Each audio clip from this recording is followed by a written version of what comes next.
listening to In the Trench. Welcome to another episode of In the Trench. Today we have the coolest episode. I've been saying that a lot, but trust me, this one's the best one. It's long enough as it is, so I'm going to keep this introduction short. We have Aidan Mattis, over 500,000 followers on TikTok. Dude's huge, super smart kid. We talked all things conspiracy theories, and he really blew our minds with a couple things. We talked from Wendigos to Skinwalker Ranch to UFOs to Hollow Earth to religion, just a ton of shit. So I really recommend you guys watch this one. It's in its entirety because it is interesting. It's my favorite one so far. MurrayPizzaDavid.com. Get your pizza. You know how it is. Kayla and Kyle, thank you. And thank you again, Alliance Technology Group, for the mics. AllianceTechnology.com. Get your direct TV internet. You know the jazz. We have a new sponsor we're working with. Not going to announce them yet. Almost done. And that's it. Let's get straight to the podcast. Gotta find them. But so no, I love conspiracy theories, and then you pop up and you start talking about every conspiracy theory I talk about. Me and my friends were talking. That's all we talk about most of the time. Not sports. So those are the two things that pop up on my Instagram. We just from my TikTok. From what I sent you, what are you most excited about? I don't have the list up in front of me.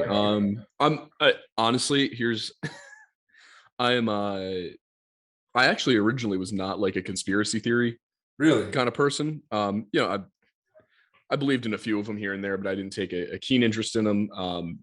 The national parks thing was probably that's probably the one that most people have seen. But what I went to school for, what I'm going to school for my master's degree is medieval history, and specifically the Celtic medieval history. That's super cool. And so when you popped Hollow Earth on there, I have some thoughts. So that's honestly the one I'm a little bit most excited to talk about. Awesome. But yeah, that Bohemian Grove, the whole national parks thing, I love talking about all of it. So this has been great for me. TikTok is such a weird platform, but it's so much fun because like if you're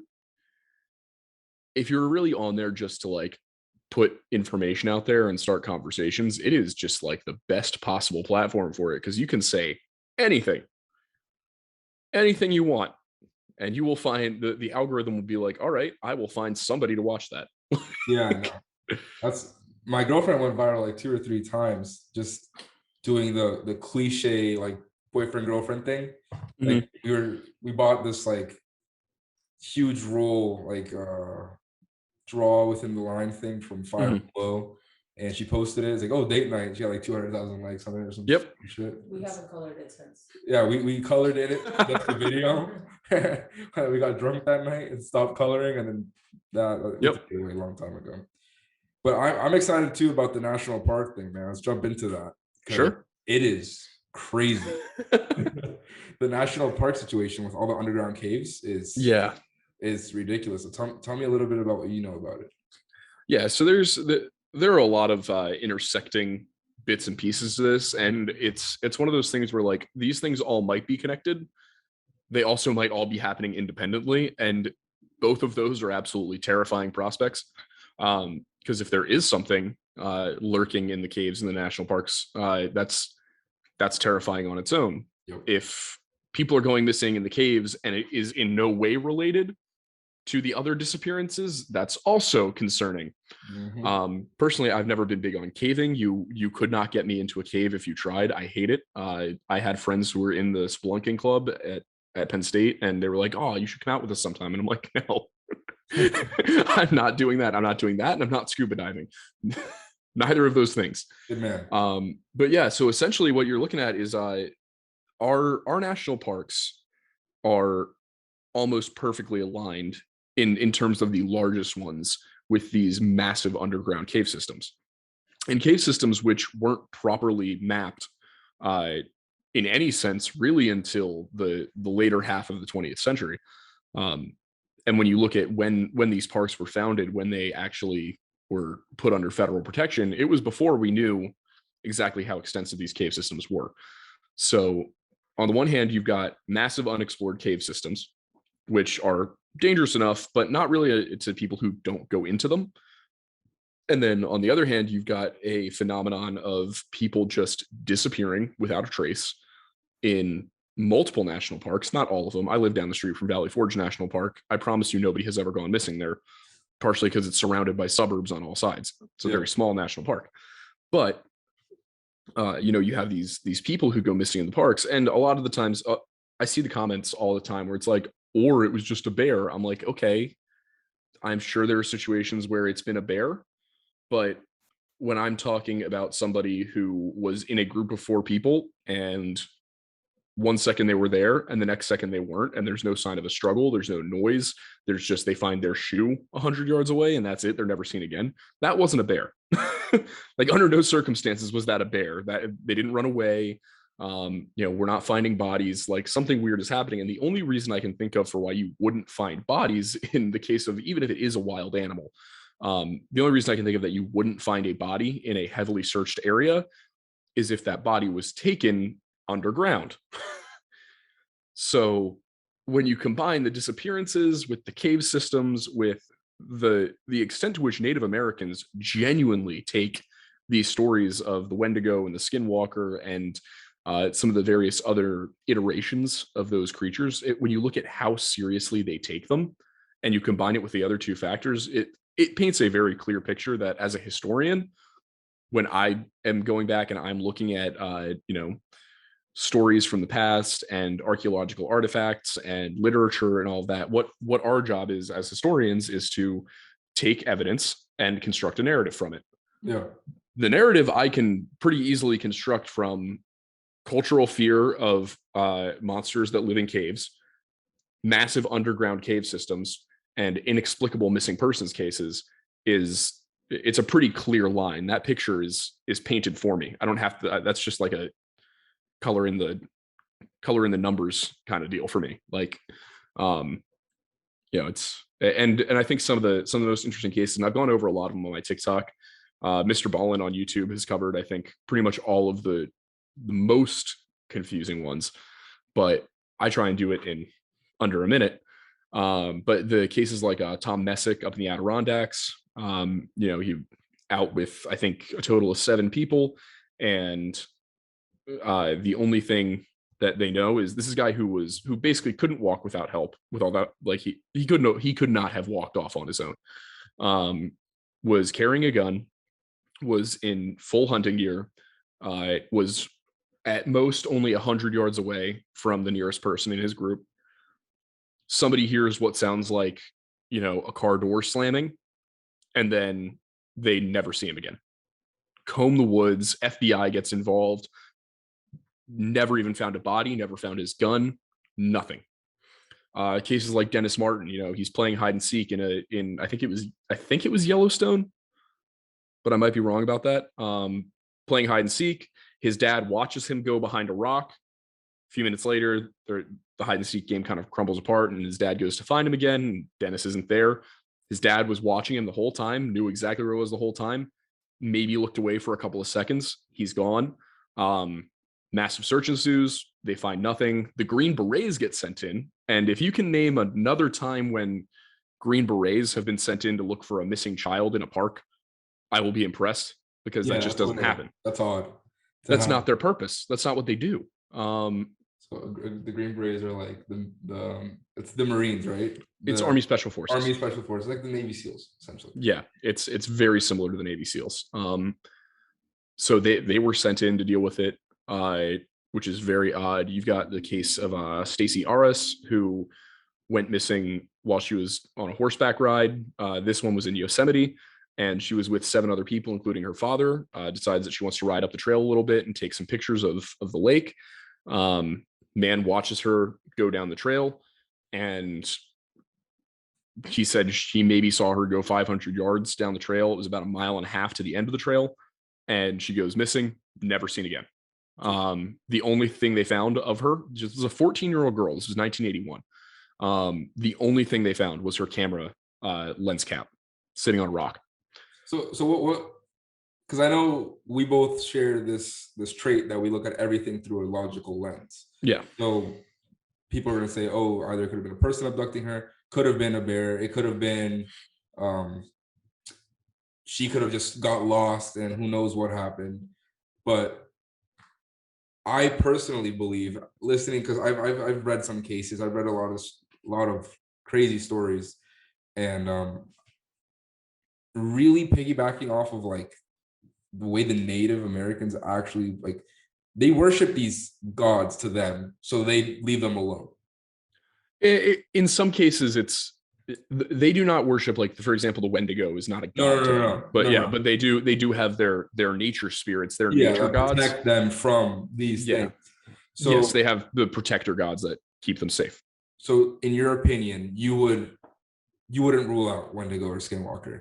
Because I wouldn't either at all. Not at all. Because I had so I mentioned I had Zanzotics on. Shout out to Zan again, super cool guy. And he was telling me he himself had his own personal experience with the Wendigo, which is very interesting to me. I very thankfully live in the East Coast. And don't have to worry about any of those guys, because that's just the Appalachians apparently where they live. Appalachians, Rockies, West Coast sightings in Yellowstone, Yosemite. I mean, Appalachians are huge. I went to school for 4 years in the Appalachians, so it's, Penn State is nestled right up in there. And I've never had like a personal encounter with one of these things, but I will say if you go out into some of the less tread parts of those mountains, it is a deep sense of like something's watching you at all times. It's horrible. I went to Seattle. It's a funny story. I was supposed to go to Japan. Japan got shut down. There are tickets purchased, and it was me and 3 other friends, and we already had our vacation set, so we had no idea what to do. And it was during spring break, so we're like, fuck it, we'll just switch it to Seattle.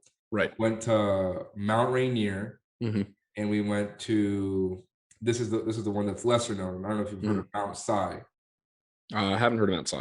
Mount Si it's still in Washington, but it's a little whatever. But we went to Mount St. Helens also. So Rainier there's another missing 411 case that's at Rainier. Yeah, exactly. Well. So the whole time we were there, the only thing I was thinking about was, fuck, stay in the group, stay on trail, make sure we always see people around us. Yep. And we went in the middle of May, and when we got to the top of Rainier, we were waist deep in snow in the middle of May, so we were terrified. But that feeling you're talking about, we always stayed on trail, thank God, but there gets a point where if you don't see anybody, there's just a feeling of hopelessness. Like, if you get lost, you're never getting out. There's just, people don't realize how big these parks can really be. Like, it's absolutely crazy. So, give 1 second.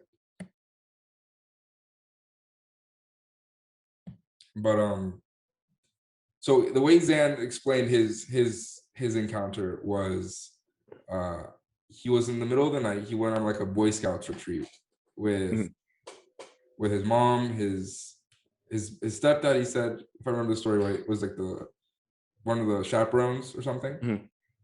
And he's like, hey, do you want to come with me? We'll go look for deer. So they went out at like nighttime. He said that the best time to see deer was nighttime or in the morning, but like not in the middle. So they went out. They went out and they saw some stuff, but nothing really. So it was starting to get dark. So they start coming back, and his stepdad is like, look, do you see that? And he looks, and he was 13 or 14 at the time. And he says he remembers vividly, swore on everything. He's like, there was a deer 10 feet in front of them on its hind legs, walking normally. Like, it wasn't stumbling. And when the way he described it to me, bro, I got chills. Like, I started freaking out.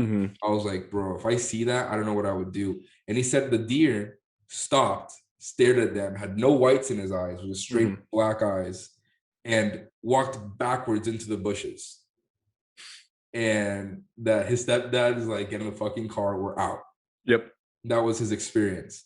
So the experiences I hear from people are similar. I hear a lot of people talk about the deer and its hind legs, because that's, if you look at like Wendigo depictions, that's what they look like. That one's actually that's a miscommunication that happened back during the 20th century and the late 19th century. The Native American description of the Wendigo, and I've got this almost memorized at this point, is it is a gaunt, emaciated figure. It's desiccated flesh hanging tightly against its bones, the bones protruding out of the flesh so that you can actually see them. It's got this shallow, pallid look to it. It's missing lips, often missing toes, cracked teeth.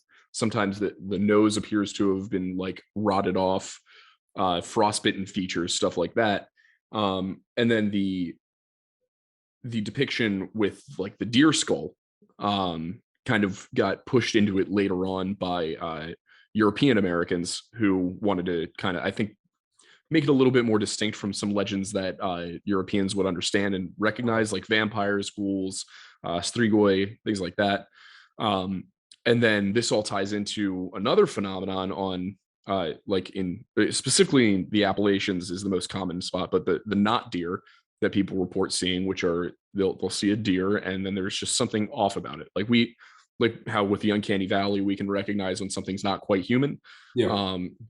It's the same thing with a lot of animals, with deer, especially because deer is just something that we're so used to seeing that it'll be like, instead of being kind of located on the sides of the head, the deer will have its eyes in the front, which is how predators are. So animals that hunt for other animals have their eyes in the front of their face, so that they can see about 120 degrees in front of them, and focus. And then there will be other things like the antlers will face the wrong direction, or it will appear to have sharp teeth or too many eyes, or the limbs will be bent in a strange way. Or, for example, like the other guy's experience recounted, you'll have deer that are walking on their hind legs, and deer can absolutely stand on their hind legs. Yeah, so that's what we were talking. Walking on their hind legs, on the other hand, that's not. So that's the not deer phenomenon. And then the other one that kind of usually gets tied into this triangle of stuff that's often mistaken for one another is the skinwalker. And skinwalkers are the most sentient of the three. You're talking about human beings, shamans, medicine men in Navajo culture who will don the pelt of a predator, which in Navajo culture, to my understanding, you're allowed to wear the pelt of a peaceful animal. So a goat, a buffalo, a deer, you could do that, but you can't put on the pelt of a coyote. So through a process that includes cannibalism, black magic, and wearing the pelt of a predatory animal, the skinwalker can transform into a near rendering of that animal. Often there will be something off that you can tell about it, but one of the famous instances is Skinwalker Ranch. There's this when the Sherman family got there the first day, they reported that a very large wolf that appeared to be like, almost like rotting in some places, jumped out of the trees and was gnawing on one of their calves, and not like their leg, like one of their cattle. Baby cows. And they shot it, they hit it with axes, they tried everything they could, and they couldn't get it off, and eventually just loped off into the woods. And the next day they found a piece of flesh that they had shot or hacked off from the wolf that looked like it had been rotting for days, not just overnight. So there's so that's where the skinwalker stuff comes in. So these are like, there's this kind of this triangle of Native American or rural American folk monsters that get often confused for one another, but altogether have this kind of this very distinctly American mythos to them, that they're cannibalistic, they are shapeshifters or mimickers to an extent. And it's my opinion that all of that comes from probably the same one legend, although the skinwalker thing might be its own thing. But the idea of, shape-shifting mimics that hunt human beings with slight variations in what the legend is in its specifics throughout the continent, that I think we're looking at something that it's too consistent to be ignored across cultures that are not consistent. Like a lot of the time, especially when politics gets involved, we like to look at Native Americans as a monolith, as a single culture. That's not accurate. That's like looking at the Irish, the English, the Germans, and the Poles and saying, oh, well, they're all the same thing. They're not. They've all got their own different languages, legends, religions, all these things. And that's how Native American culture was before we got here. and to a long extent after we got here. So I think that what kind of lends so much credence to this is that all of these cultures have stories like this. So it has to have come from somewhere, right? I agree. No, I definitely agree with that whole situation, and I'm glad you brought up Skinwalker Ranch, because we'll get to that in a second. Because Skinwalker Ranch is a lot more than just skinwalkers. Oh yeah, it's that place is crazy. It's a whole nexus of fucky wucky. Yeah. Before we get there, are you aware about the FDR? Roosevelt knew about, supposedly there's a theory that goes on that Roosevelt knew about everything that goes on in the national parks, and that Which Roosevelt? Franklin. Oh, I didn't know the extent to which FDR was involved. Because apparently Teddy Roosevelt, on the other hand, yeah, I know, founded the Forest Service. Like I think and he was a believer. Sorry, in no, Bigfoot. you're right about it. It was that who you're thinking? Teddy Roosevelt. Yeah. I 100% think that. Yeah, so Teddy knew something was out there. He really knew something was out there, and he decided to not do anything about it, because if he were to close down the entire national parks, nobody can go. It's restricted area. People will start asking too many questions. Exactly. So almost losing a couple hundred people every couple of years is to him was a trade-off that would have to come with it, because they could easily sweep under the rug, like, oh, bears, mountain lions, people just walking off trails, like we can't do anything about it. But it's too organized the way these people are disappearing. It's almost like I don't know how to explain it. It's like it's the same way like child predators attack kids in urban cities. Like that's what we're seeing, but in nature parks, which is the same way I'm terrified. Like I could watch any scary movie in the world, but the second you put on like the Blair Witch or something in a forest, I freak out. Yeah, and on top of that, I mean, like there's circumstances like God, what was his name? I feel like it was Casey something. It was the serial killer from Yosemite back in the late 90s. Yeah, I know you're talking. There's a serial killer who would abduct women and do horrible things to them and then dump their bodies. And that all happened near the bodies were disposed of in the park. Casey Stainer. Yeah. So on top of like all the supernatural stuff, you've also got the fact that serial killers are involved. Like you've got Casey Stainer, Ted Bundy. Like I don't think John Wayne Gacy was involved with the parks, but like they will use these parks. I don't think Jeffrey Dahmer was involved in that. No, Dahmer was more of an urban. Yeah, he was within the city. He would just take dudes into his house and kill them. Nice. But I showed her the movie a couple of weeks ago. It was really, really good. Yeah, it was a great movie. I think Zac Efron did a little too, or not. Sorry, I'm thinking of the Ted Bundy movie. Ross Lynch. He did it was too good. Yeah, exactly. It was the same thing with the Ted Bundy movie. Like they did too good a job of making these people seem likable. I'm like, there's a little okay. Like for a little while I'm watching. Yeah, while I was watching the Ted Bundy one, I remember being like, I mean, maybe he wasn't so bad. And then I'm like, wait a second. Hold on. Yeah. But also in the national parks, there's a bunch of crazy shit that happens aside from all the Native American shit. It was like, occultists that's where there's so much Satanists and like Satan or like people just trying to worship and harness this evil energy over there. And like, I know Yosemite is a huge place for that, a huge gathering of occultists. I know Yellowstone is probably the biggest one.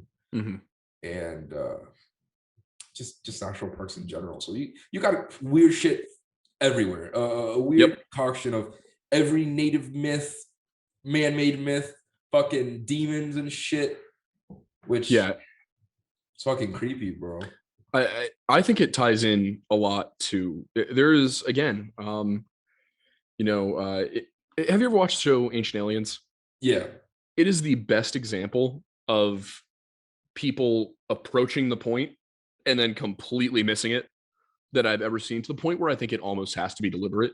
It is. It's just straight. Like the people who are making the show, they'll get so close to making the point, and then they just like go completely off in the wrong direction. And every time I watch it, I'm like, oh, come on, guys.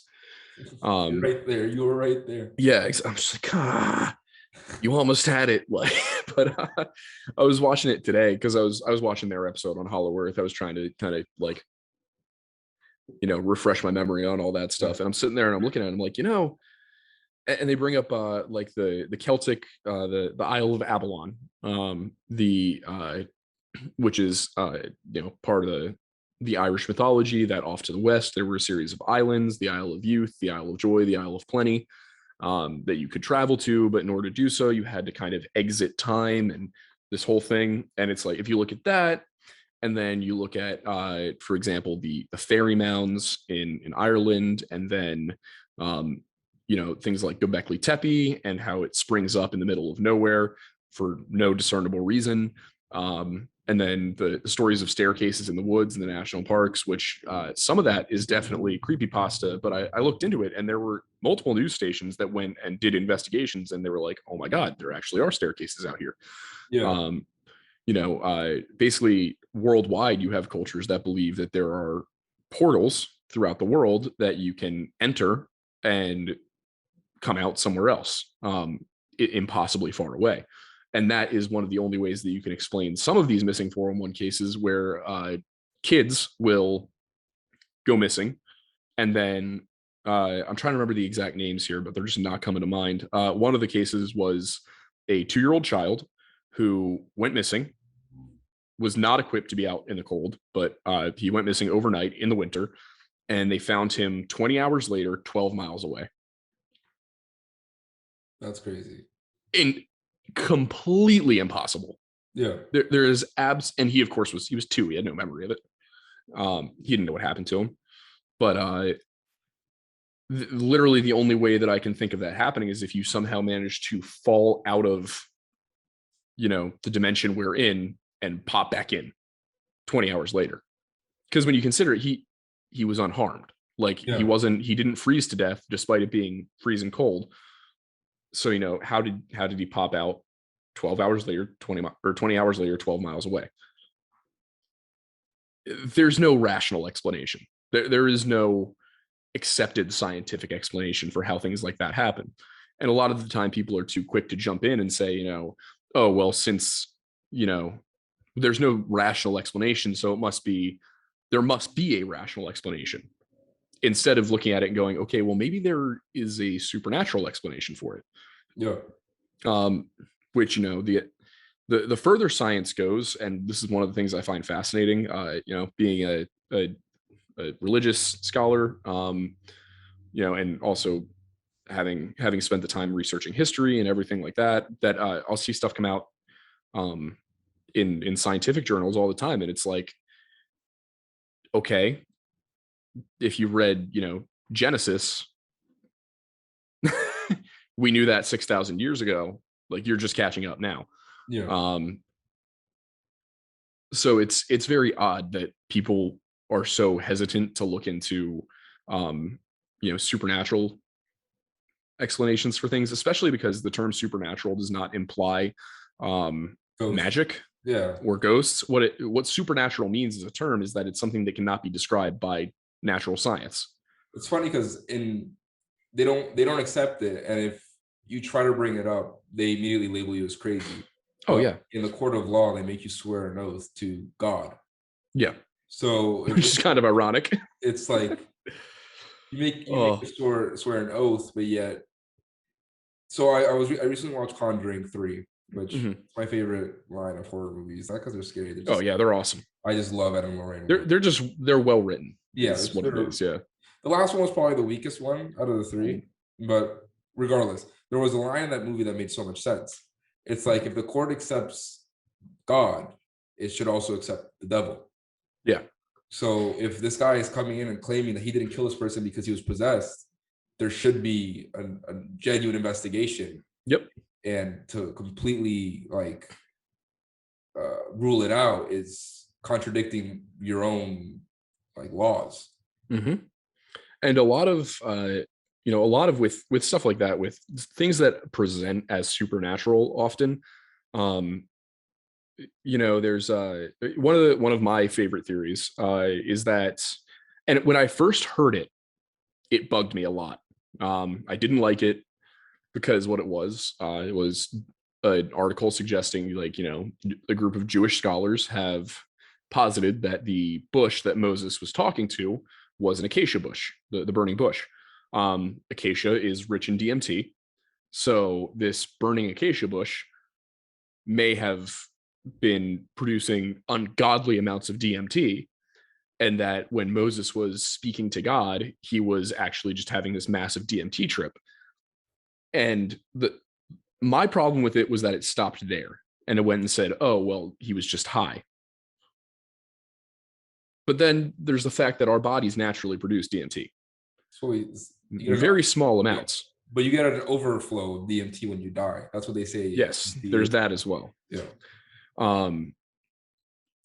So the step after that, the one that I took, was, what if, yes, we'll accept that Moses was speaking to a burning acacia bush, so he was out of his mind high off DMT. But what if the reason we naturally produce DMT is because that is the biological vector God put into human bodies so that we could communicate with him? It's funny you say that, because I was reading an interview the other day. I forgot which scientists that were coming out. This was about all this UFO shit that they say the government tries to hide. But essentially, it was a scientist that claims that DMT is used as a portal to talk to fourth dimensional beings that give us information to further our evolution. That's what they're talking about. So they're saying that the government has, and the way he proves it was that essentially the military uses them, these fourth dimensional beings, for scientific evolution. And they would go on these trips, because they say a 5-minute DMT trip for us is 5 minutes, but for whoever's tripping out, it's like, it's long, like a lot longer. Yeah. So they would go out and come back with formulas, or come back with schematics, or come back with scientific theories that they had no clue of before. They never studied that. And then they would give the government these theories and schematics and ideas, and boom, next type of evolution. Suddenly there's a whole bunch of science that wasn't there before. Exactly. That we have no idea how to get to. Yeah, and there's tons and tons of examples of things just like that throughout history. If you look at the prophets of Old Testament Judaism, I guarantee that if you were able to go back and autopsy their brains, you would find that they had exceptionally high levels of DMT production. And who was it? It was Thomas Paine who said that the field of science is basically the study of how God's creation works. So whether you're a Judeo-Christian creationist or one of the pagan religions or one of the Eastern religions, no matter what you are, if you believe that the universe was created on purpose by some sort of divine being, what you're looking for now, what religion is finally starting to come around to in a lot of ways, rather than fighting science, is to look at science and say, all right, well, how can these things be described? How can we fit this in a way that makes sense? Because if you look at it, like, go and look at Genesis, you have the first 7 days God creates the universe. He creates the first day happens before the earth and sun are both created. So just based off that alone, if you're going to keep it within Judeo-Christian belief, as a Christian, you have to accept that day in that sense must be a metaphorical term, because you can't have a physical day at that point. So day must be a metaphorical term.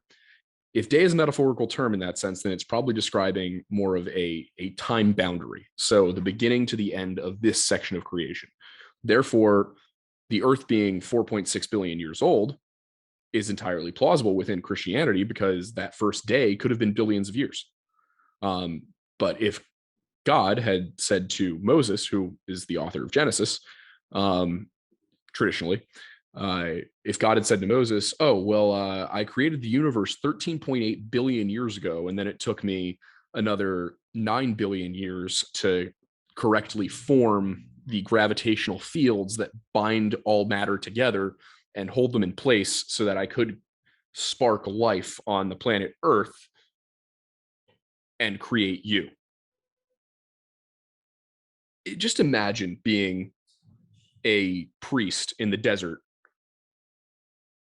3,000 years ago, 3,500 years ago, and someone saying that list of words to you, you'd have absolutely no idea what any of it meant. It's the same thing as if you drop an iPhone in Victorian era England. It would mean nothing to them. They would get zero scientific evolution or advancement from that, because they would they would use it. They would learn how to turn it on and turn it off, and then the second it runs out of battery, they would have no idea what to do with it. No clue how to recharge it, anything. So it makes a lot more sense. Yeah. It makes a lot more sense if you are the creator, whether you believe that that's God or that we're a simulation. It makes more sense for the creator to program things in, and then give an explanation that is digestible. So rather than saying 13.8 billion years ago, I created the universe, and then I had to wait for gravity to actually get all put together. And then I had to spark microbes into the water. And, then I had to make sure the temperature rose to the proper points so that life could evolve and all that. Instead of saying that, you say, well, on the first day, in the beginning, there was nothing. And then I said, let there be light. That's digestible. On the third or fourth day, I think he says he creates all the fish of the sea and all the beasts of the air.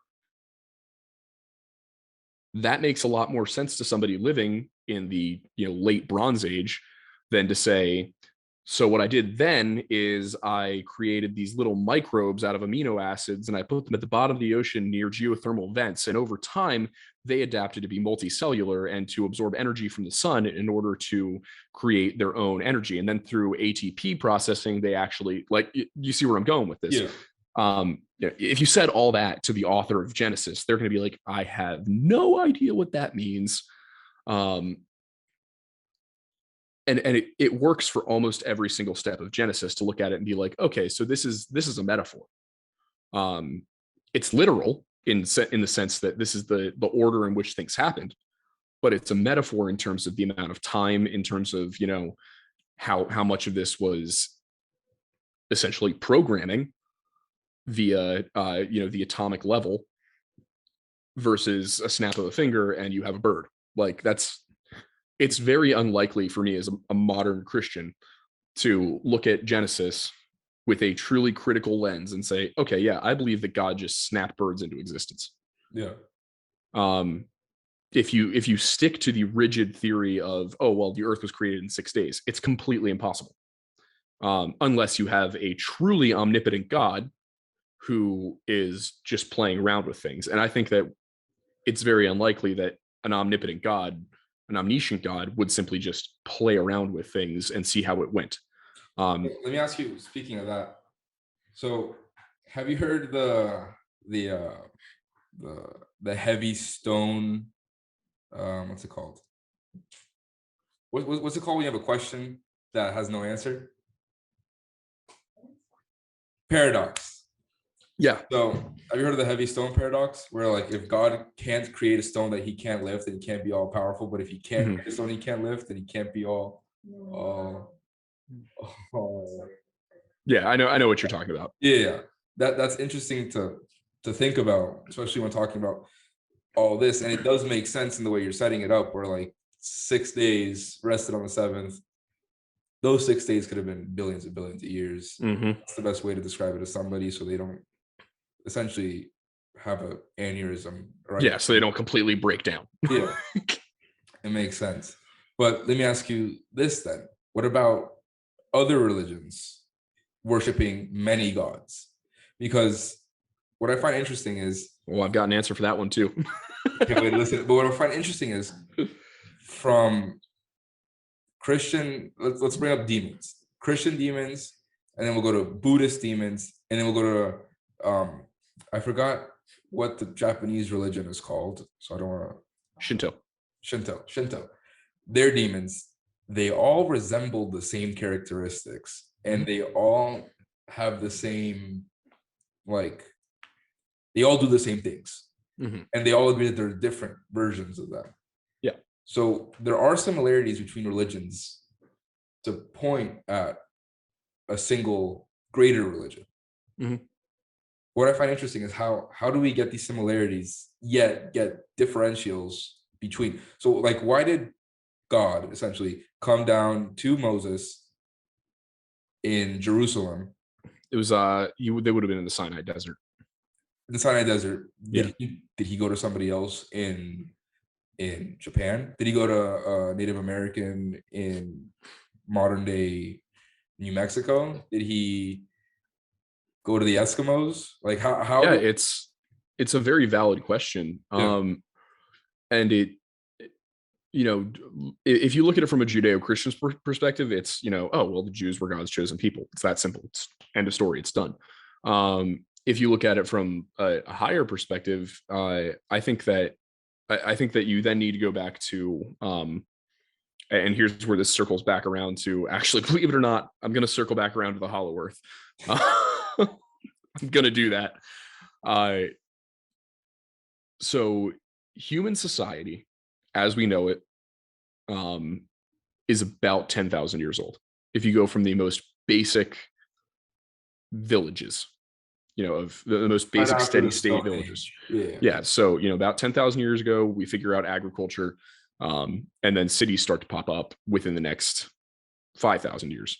The first instances of the written word are about 4,500 years ago. And then there's kind of this explosion in the Bronze Age as just things go absolutely nuts. And then there's the Bronze Age collapse and things to a large extent have to start over. But humanity in that spot, in the Fertile Crescent, spontaneously developed agriculture. In a way that nobody else in the world did for several thousand more years. And yeah, the Fertile Crescent was fertile. You know, maybe that had something to do with it. But it took the Chinese an extra couple thousand years to figure it out. It took Europeans a lot longer to figure it out. You know, Europeans were hunter-gatherers until, you know, 5,000-6,000 years ago. So, you know, a couple thousand years behind. So how is it? Are you thinking that there was some sort of divine intervention to all those regions and they didn't accept it? I'm thinking that there was a civilization before the flood, okay, which the flood is present. The flood is a ubiquitous story throughout human society. Every culture on Earth has some sort of flood myth, literally all of them. And there is mounting evidence that there was, in fact, a severe glacial melting event between 12,800 and 11,600 years ago. And that 11,600 years ago date is interesting because that is the end of the Younger Dryas period. It is when the melt would have been completing, when the ocean levels would have been rising, when the glaciers would have been receding. And it's also the exact, to the century, date that Plato in the 400s said that Atlantis sank. So you take everything else Plato said about Atlantis and just shove it, because it's bullshit. It's wrong. It is historically wrong. Take what he says about Atlantis and look at it in the context of what we are just now discovering through modern geology, in terms of, you know, a possible comet impact, in terms of the Younger Dryas period between the Pleistocene and the Holocene, and the fact that there could have been a civilization before the one we have now.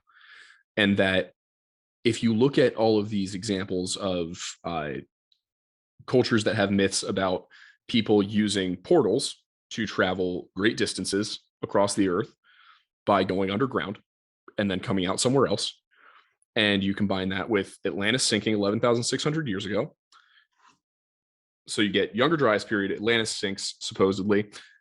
The same time that Atlantis sinks, Göbekli Tepe pops up, thousands of miles away. It has megalithic architecture. It has a massive site. It has perfectly north-south aligned buildings. And then the site is almost a perfect circle. The hill that Göbekli Tepe has been discovered under is almost a perfect circle. It appears, in my opinion, in the opinion of some other people, to have been filled in deliberately, as if they were trying to create a time capsule of some sort. And it predates agriculture in the region by 1,500 years. So without massive agriculture, or up to 1,500 years, without a labor surplus, they were able to construct megalithic architecture, to align buildings north to south, to make these very intricate carvings that are not really connected to any other civilization in the region. And then agriculture springs up around it after Göbekli Tepe is built. To me, what that looks like is, and then combine that with the flood story. Yeah. What that looks like to me is before the massive global glacial melt that happened during the Younger Dryas, there was some sort of advanced civilization. Use advanced how you will. The flood happened. I believe in there were, I don't even say equally advanced civilizations to us now in the past. Yeah. That yes. Yeah. So take that. Flood happens. Göbekli Tepe pops up. Agriculture pops up around Göbekli Tepe. Kickstarts the agricultural revolution, the Fertile Crescent. 5,000 years later, you have the Epic of Gilgamesh written, which discusses some godlike beings, which discusses a man who lives across the Sea of Death named Utnapishtim, who has everlasting life. And this is all happening in Mesopotamia. If you put all of it, if you take each of those pieces apart and you look at them, they make no sense. But if you put the puzzle together, there's a pretty coherent story that forms there. Yeah. I don't think I'm crazy to suggest that. And the idea in my head would be that the people of Atlantis had some sort of technology, some sort of understanding of perhaps something that was built into the earth, where they could go through a gate somewhere underground and pop up elsewhere on Earth. And that's how the survivors of Atlantis founded Göbekli Tepe and kickstarted the agricultural revolution. But they probably didn't have the numbers, and the population around them was probably not advanced enough to carry on after they died out, whatever they were doing. So realizing that, they covered up Göbekli Tepe as a time capsule and died off. And then you get another dark age, so on and so forth. And what makes that interesting is that you get the hollow earth theory. You get lots of cultures who talk about how you can go underground to access other realms. You get specifically, some of the most well documented is with the Celtic otherworlds. And I have a YouTube video on this, but the Irish otherworld, the way it works is you can enter through a seed or a she, depending on which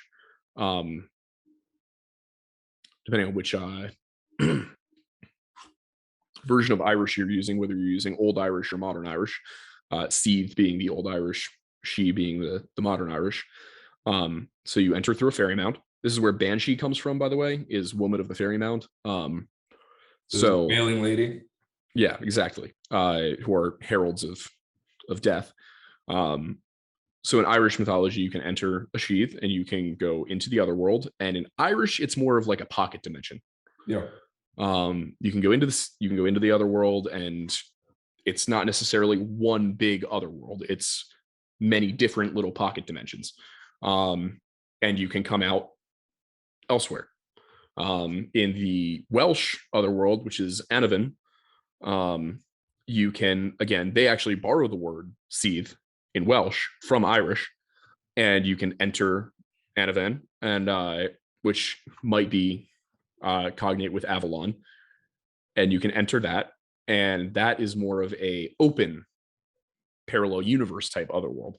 So, hundreds and hundreds and hundreds of years ago, we're getting these stories in the Middle Ages from Christians about stories of being able to enter another dimension. So you get that in a completely different part of the world. That's not Mesopotamia. And again, my area of expertise is specifically medieval Europe, but I know that there are similar cases in the Amazon, in Central America, in North America, in East Asia, in India, in Africa, of these similar stories of people being able to enter the earth, go into an under earth other world, and come out somewhere else. So that's where the hollow earth thing comes in. What's your personal belief on that? Oh, I think there's absolutely something there. We just haven't figured out how to use it yet. Now, do you think it's physical to the point where if we actually dig a hole deep enough, we'll get there? Or do you think it's metaphysical? I think it's metaphysical. Yeah, I think it is multidimensional. I think for a fact, because they just announced last year that the earth really isn't how we got taught in school. It's not the crust, the mantle, or this, the core. There is a core, it is that hot, but it's more like tunnels of lava that circulate the earth in like a weird, so there are massive hollow pits. I don't know if they're not country massive, but I agree with what you're saying with, I personally believe the theory that the North and the South Pole are an entrance, but I don't believe that it's a physical entrance to the point where you literally fly into the center of the earth and boom, you're in some alien, dinosaur, UFOs, giants, all this lush Greenland. But I do believe there is another dimension. I definitely believe in another dimension. There's been cases of a dude, I saw his video, and he recorded it, which was crazy. He woke up at home. It was like, he doesn't know why he woke up so early. He said it was 4 a.m. and there was light outside. He didn't know why there was light outside. He walks out, he sees a black cat. And he remembers the black cat vividly, and he goes back inside. And for whatever reason, he wants to go back out outside. The cat's gone, but it's like 8 hours have passed. And he checks the time, and it's still 4 a.m, but the entire environment is different. Yep. And he remembers experiencing that and claiming that he recorded himself entering and re-entering his dimension, like leaving and entering his dimension. So I definitely believe there's something there. And I also believe in the Great Reset, which is, they say the world was going to end in 2012, but it didn't. Some people say it did. And that's where the CERN thing. That's where the Mandela effect essentially comes from. Because like Chick-fil-A never having had a K, or Pikachu having the black stripe at the end of his tail, never been there. There's plenty of other, my girlfriend's like Berenstain Bears versus Berenstein Bears. Yep. It's Stein at Steen, and then there's a ton. There's countless ones of them. So it's interesting to think about that. Maybe when the world ended, in order for a divine creator to ensure our salvation, we just got shifted into a different reality. Yeah, that's one of the ones that I have no idea how to approach it from an academic standpoint. There's no way to, you can't explain the Mandela effect. You just can't. And you can't. Weird, because it's the thing that's so weird about the Mandela effect, that it's not a single person. It's everybody experiencing it collectively. It's not even that some people, I remember it. No, nobody remembers it. Nobody remembers the K at Chick-fil-A. Nobody remembers Pikachu. I swear to God, Pikachu had there's an emoji that like everybody like knew it existed. The robber emoji. Oh yeah. Wait, are you telling me that wasn't? No, the robber emoji never existed. Oh, you're kidding. Look at your phone right now. My phone's my camera, but okay. Yeah, when you get off, type robber emoji. And there's other emojis, and it's just like, and fuck the emojis. Pikachu had a black stripe at the end of his tail. Oh yeah.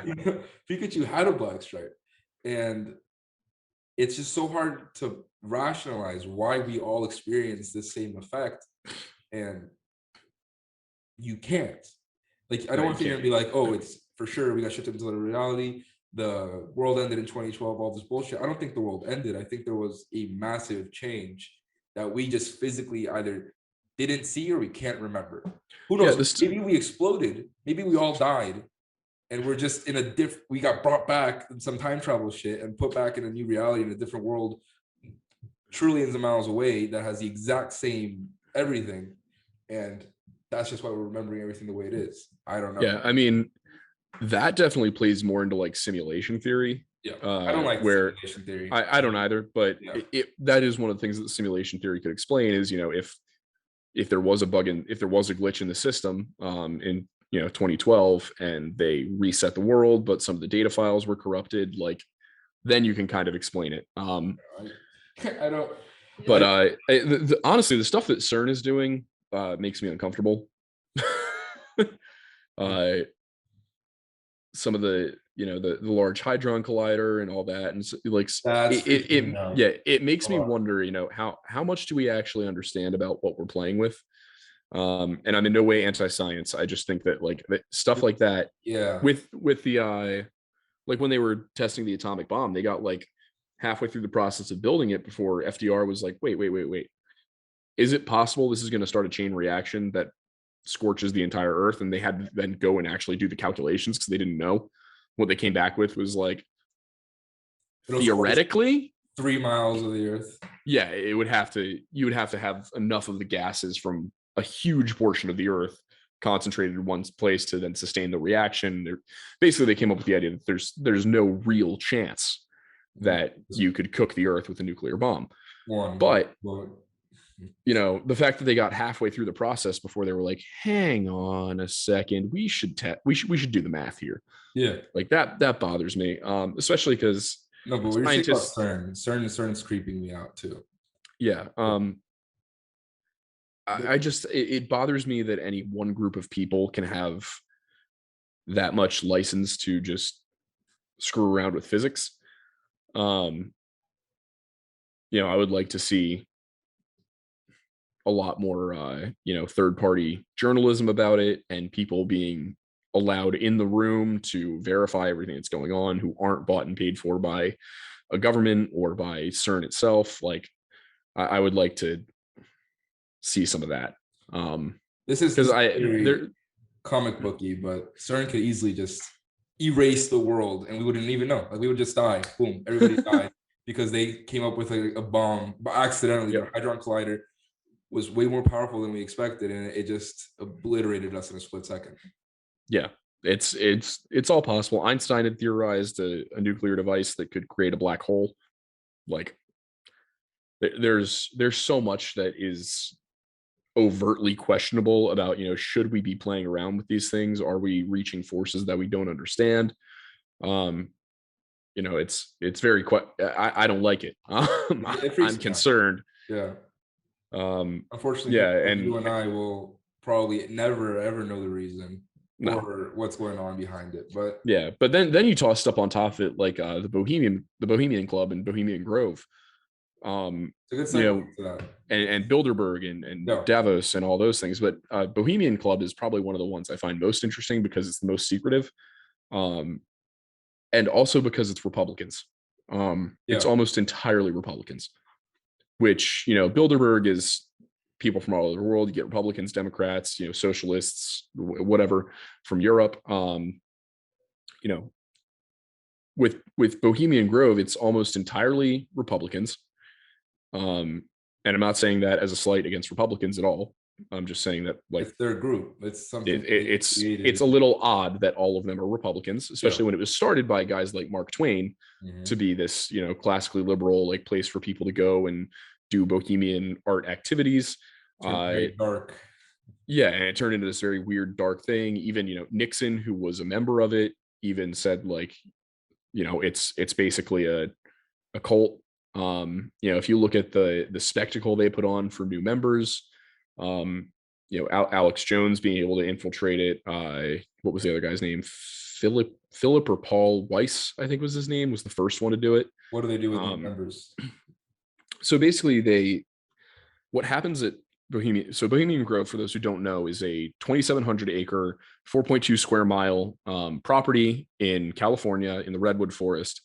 And it is basically the site of a 2-week-long festival for the approximately 2,000 members of the Bohemian Club every July, where one of the opening ceremonies is this not festival, so to speak, but is this ritual where they have a high priest and he has this whole get up, and then they burn an effigy of a child in front of a giant stone owl.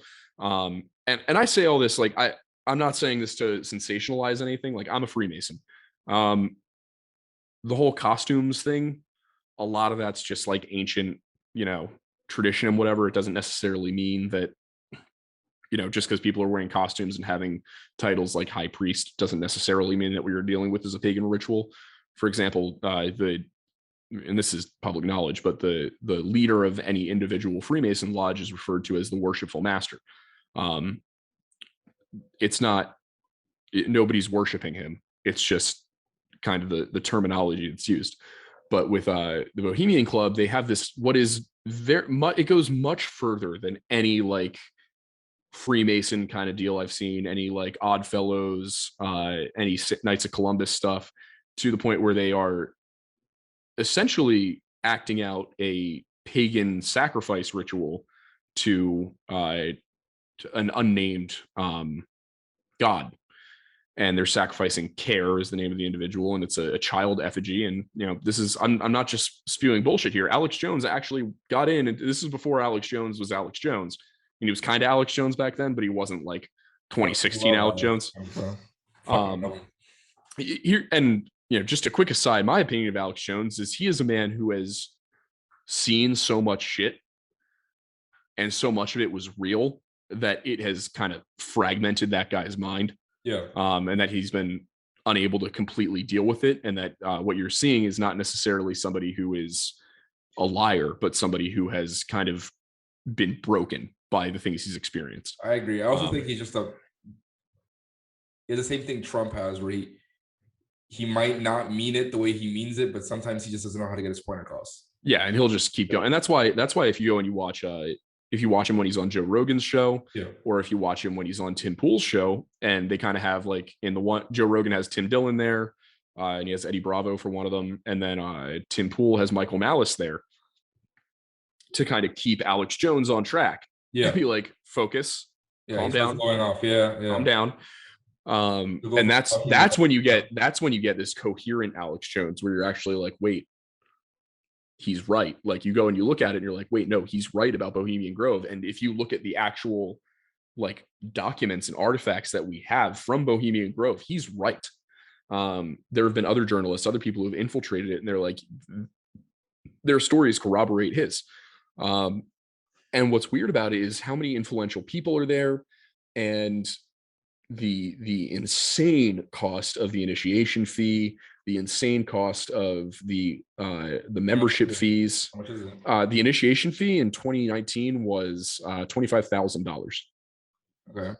For reference, when I joined the Freemasons, my initiation fee, which included my first year's dues, was $367. Oh. So it's not, but also the Bohemian Grove, the Bohemian Club, is the elite. Yeah, it's entirely elites. And what's weird about it is you get certain people who are there, like who stay for like the first couple nights and drink and party and whatever. And what it seems to be is that the longer you stay there, the more things tend to get weird. And there's I try not to go off anything that there's not distinct evidence for. Like Alex Jones says that what he witnessed and what he has on film was that ritual the first night.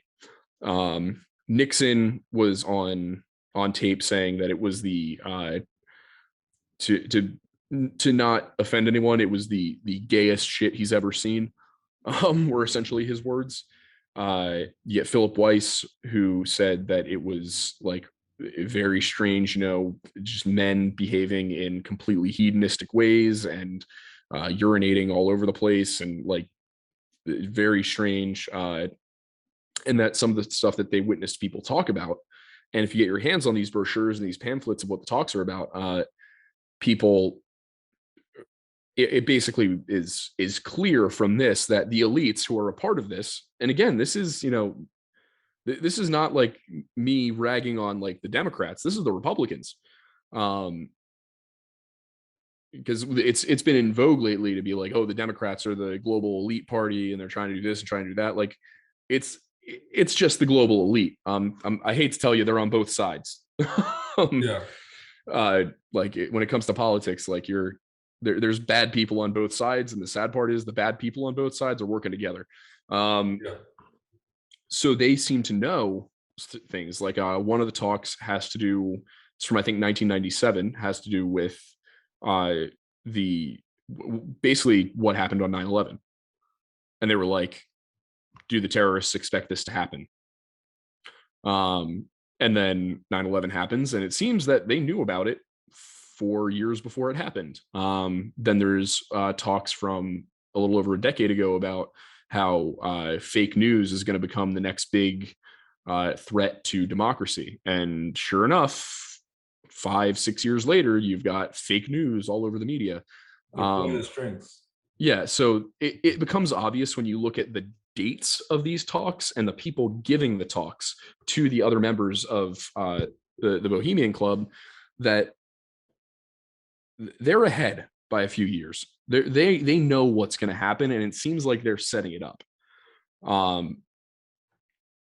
And what a lot of people will do is they'll be like, oh, well, how, you know, obviously if there were just a cabal of people running the world, you would know about it. Like, there's no way that you could keep a conspiracy theory like that going. And the truth of the matter is, like, when you've got enough money and enough power and you have control of the media, as they do, because some of the people who are in the Bohemian Club are like the heads of Time Warner. Yeah. When you can control the information that gets out, you can keep a conspiracy like that going. And while I can't verify it myself, but Alex Jones was saying that one of the things that goes on there is that they will have lots of gay sex and use that then to say, you know, if you ever tell, then we'll leak that you had gay sex at the Bohemian Grove.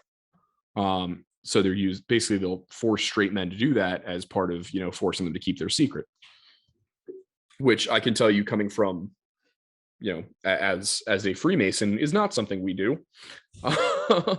Everyone talks about how secret the Freemasons are, and, you know, if you speak out against the Freemasons, you'll disappear. Except you don't. Nobody ever one person historically has gone missing in relation with the Freemasons. And it was William Morgan, and it's very likely that it was the anti-Masons who killed him to frame the Freemasons. But, you know, it's, and Skull and Bones Society does some of the same stuff as Bohemian Club, but it's very strange. It seems that there was the earliest version of Bohemian Club, when it was first initiated in, I think, 1872, was a place for people to go basically do artistic stuff and live free outside of the conservative social norms of the time. And then at some point in the 1900s, the Republican Party seems to have basically bought it and then turned it into a getaway spot for weird, for like pseudo pagan rituals. Like, and I don't know, I don't know if the people that are there are participating in it just because it's fun, or if it's like because they actually believe it. I'm hesitant to call anything, you know, satanic or Luciferian without proof that those people are worshiping the devil. I think there are certain examples where you get like pictures of, I think it was Jacob Rothschild standing in front of a picture of the painting Satan with his legions, looking very pleased with himself. Like, maybe he just appreciates art, but no. I've seen examples like Lil Uzi. In fact, Lil Uzi had a really scary interview. I don't know if you saw it. Do you know you know the guy Narwadis? He's like this funny interviewer who knows everything about everybody, and it freaks me out. It's like, how do you know? But he interviews everyone. He interviews like all the rappers. And he was interviewing Lil Uzi, and he pulls out a poster, and it's like a poster of some album, not an album cover, it was a poster of some like Rolling Loud type thing, but the graphic on it was the devil. And Lil Uzi grabs the poster and he's like, you see this right here? I'm gonna leave this earth when I'm 27 for this man right here. And he's 26 right now. Oh, I saw a meme about that, and I totally did not understand what it was about. Yeah. So he said that. How is he? Look it up. Is he 26? I think he's 26. He's about to turn 27. So if he does die, that's creepy, because there is a thing called 27 Club. Oh yeah. And the 27 Clubs is Kurt Cobain, famously, Jimi Hendrix. Yep. Lots of musicians. Supposedly it's musicians that his birthday's in 3 days. His birthday's in 3 days. So we'll keep, but he's at Rolling Loud right now. So interesting if anything actually does happen, because that the 27 Club is, from what I understand, musicians and prominent artists that sold their souls essentially. Yeah, primarily. They were promised 10 years of extreme luxury, but then you turn 27, you're out. That's it. Yeah, And that to me is so ridiculous that people would do that. Like, how? Yeah, but you get people at their lowest. That's how it works. You know, but in a lot of traditions, that's when demons prey on people, is when they're at their lowest, and you go to them and they say, hey, you know, I'll give you everything you want, but in 10 years your soul is mine. And people are like, well, I mean, I don't see how it can get worse. 10 years is a long time from now, and then 10 years it seems like a long time until, you know, you're there. Yeah, and I'll tell you, I don't know exactly how old you are, but I'm 23. 21. Yeah, so I look back on stuff that happened, you know, like my friends and I were all joking around a couple days ago, and we were like, oh, we graduated from high school half a decade ago. Yeah. Like, it's crazy to think about how time just blows. Yeah, like, you know, 10 years ago, I distinctly remember 10 years ago. Vividly. No, it happened. No, it's funny. I had a nightmare the other day where I was 30 and I was freaking out. And it's like, not that I'm excited for my later years, but hell, I'm fucking excited about now. Like, I have a bunch of shit's happening. But not to completely U-turn from this. I do want to go for it. This last topic. Skinwalker Ranch. I really because I fucking I've listened to a bunch of podcasts on it. I watched a couple documentaries on it, and you listen because I want you to get into this shit. My girlfriend / self-proclaimed manager is here, like always. And okay, so Skinwalker Ranch is this ranch in, you know exactly where it is? It's in eastern Utah, in the Utah Valley. Utah. There you go. And pretty much the craziest shit happens there, from UFO encounters, from holes opening up in the sky, from legit skinwalkers, Wendigos, Bigfoot, people morphing into other things, like just the craziest shit. You missed the part about tall black faceless figures emerging out of portals in the middle of the yard. Yep. Like floating blue orbs that vaporize dogs. Yep. The craziest.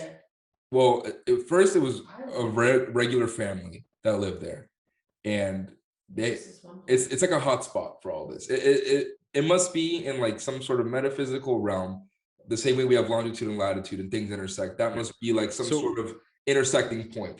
So the story behind it, the story the Navajo and the Utes tell, is that there was a war between the Navajo and the Utes, and the Navajo were losing, and that you know, the Utes were selling Navajo prisoners into slavery to the Americans, and the Navajo, rather than continue to fight a losing battle, cursed the land with a skinwalker curse, and now that land is along the path of the skinwalker. So the Utes won't go near it, and the Navajo won't go near it. Borders of the Native American reservation, created by Lincoln. And so the story goes that the Navajo cursed the land, and since then it's just been this nexus of evil activity, of paranormal activity. And you know, for example, the presence of skinwalkers obviously is the first one that comes to mind. But the thing about skinwalkers is they are known to astral project.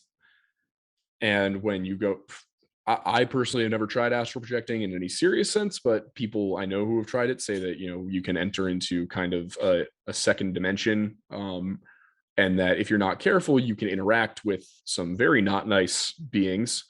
And if you have enough astral projection activity in one spot, it can invite them into that spot. So it would be sensible, using all of the lore consistent stuff here, for if you put a skinwalker curse on a ranch, then you've got a bunch of evil people who are capable of astral projecting walking around. You're going to draw all kinds of bad stuff to you. You're going to create a nexus of demonic entities and energy, and that's going to cause all sorts of weird things to happen. You know, you might create rifts in space-time. You know, one idea that my dad suggested to me was that the people climbing in and out of portals, and the cows that suddenly appear completely dissected and bloodless, might have to do with the US military realizing they could open portals, and then they were taking the cows, putting them through the portals, and see what and happens. then to see what happens, and then Yeah. killing them to dissect them and see how their internal organs were and all of that. And then that the people that were then the figures that were then seen crawling through the portals could have perhaps been men in, exosuits Yeah. that were built to withstand whatever they determined was going on when you went through the portal, and That's that they were awesome. testing it to see, all right, well, what if we need to invade Tehran? Yeah. Can we send enough people through these portals without severely injuring them to take the city completely out of the blue? It's actually a really cool theory. Yeah, and it would be an insanely overpowered weapon for the United States to have, which explains why the US military might be so interested in doing research there. And there's one rule that they have, and it's that you can't dig. You can investigate anything you want. Can't dig. Yep. But you can't dig unless they give you a permit, and then they tell you where you can dig. Which means that they're not going to let you dig wherever the weird stuff is. Yeah, the ranch itself, and I believe there's like almost like a path into the woods there that's like a no dig zone. Yeah. What I was going to bring up is the AAWSAP. I was looking up real quick. So I feel horrible because there was a family. It was the second family that lived on this ranch. Because the first family, yes, because the first family, they knew this fucking crazy shit was happening, so they ditched because of poltergeist, freaking the trickster. So what a trickster is there's essentially two types of ghosts. Well, I say ghosts, loose term. The ones that won't essentially hurt you right away, but like you'll turn around and look back and all your pots and pans are just stacked on a perfect pyramid. Mm-hmm. So that happened to them over and over and over again. Which is why they have locks, deadbolt locks on every door inside the house. Door, cabinet, everything, deadbolt locks. No. And then they had every night terrors every night. The father, I believe, would look out of his window, see the orbs. He would see the portals opening up. Anyway, they knew shit was going on, so they left. And they reported it a million times. Cops would come out there. They would see their calves and cows ripped open with surgical precision each time. There weren't any claw marks or nothing. It was like they were perfectly dissected. And sometimes they were left without, there was no blood in the area either. Yep. That's the crazy part. They would dissect the cow, and you would assume it's on hay sometimes. Yeah. They would find these calves in hay, and there's pictures and videos of it. And on the hay, there's no blood, not a drop. It's almost like they suck the blood out and then dissect it, whatever. So they leave, and then this other family comes in. I think they got like a crazy good deal. Obviously, I would have given the house away for free. And when they got there, the government was so interested in studying it, they created the AAWSAP, which is the Men in Black.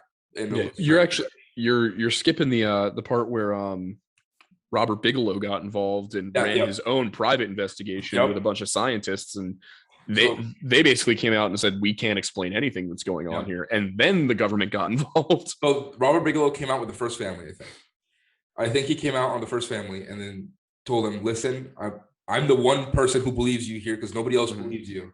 I'm going to set up an investigation. We're going to figure this out. They realized they couldn't figure anything out. They saw the same shit. They would see whenever the portal would open up, any sort of surveillance cameras or anything they had up would black out. Every piece of electronic hardware they have, blackout. And they would see these beings. They claimed to have seen weird looking animals. They claimed to have seen the same trickster shit happening. So they couldn't explain it. So they went to the government, which created that program. And essentially what's so fucked is that this program, this agency essentially studied this family for 8 years. 8 fucking years. And the family never knew they were there. What? Yeah. Family never knew they were there. They studied them for 8 years. They took samples. They would come out. They had cameras everywhere. And the family didn't know. And this was happening to this family nightly. Like, this wasn't a thing that was like, it would happen once a week, once a month, rarely. This shit happened every fucking night. And this government agency that was there for 8 years, they were super secretive. They haven't released much of what they've discerned. But from what we understand, it's that in 8 years of research, over $20 million went into this got funded into this program. Wow. They got nothing. Yep. It was 8 years of absolute. Family got nothing? Well, the family got nothing, but I'm talking Oh, about they got nothing. they got no information out of it. Wow. So what's fucking creepy about Skinwalker Ranch is that, like you said, it started off with this Navajo and they were fighting the Utes. Navajo and Ute war that they left a curse on the land for Skinwalkers. Skinwalkers asked to project. They invite fucking real demons. They invite fucking, I guess UFOs would take that as a hotspot because they see all this shit happening. And interesting theory about UFOs that maybe they are us from the future coming back to get whatever. But yeah, what it seems like is that the U.S. government recognized that this was a nexus of inexplicable activity and decided to then go there and use it to test out all sorts of things that could just be written off as it's just more weirdness at Skinwalker Ranch. But also it's important to note that people who live in the area say it's not just the ranch, it's the entire basin has a weird energy around it.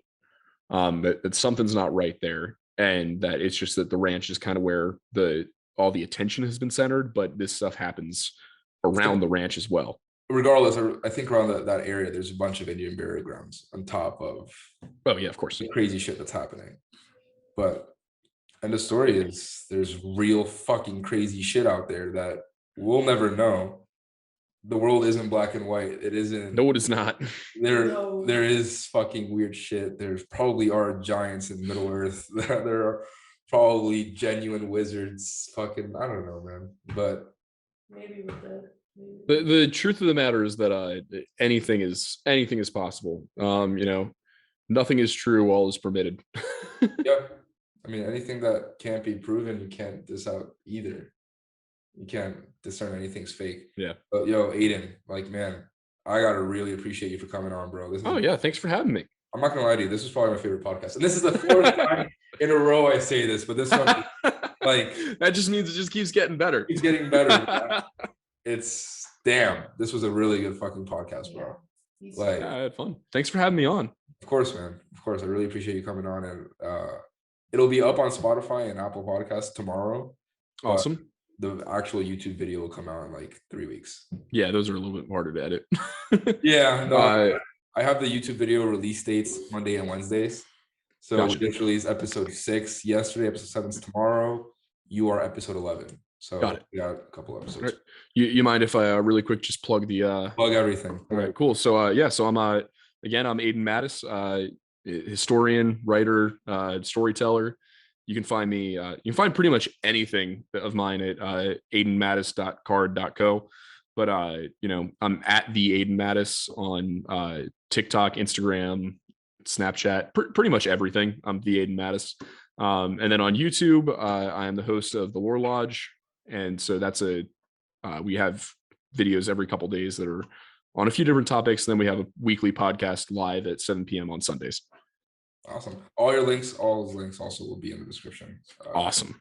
You are the best. Dude, bro. Really appreciate you coming, man. All right. Yeah. Thank you. Of course, dude. Thank you.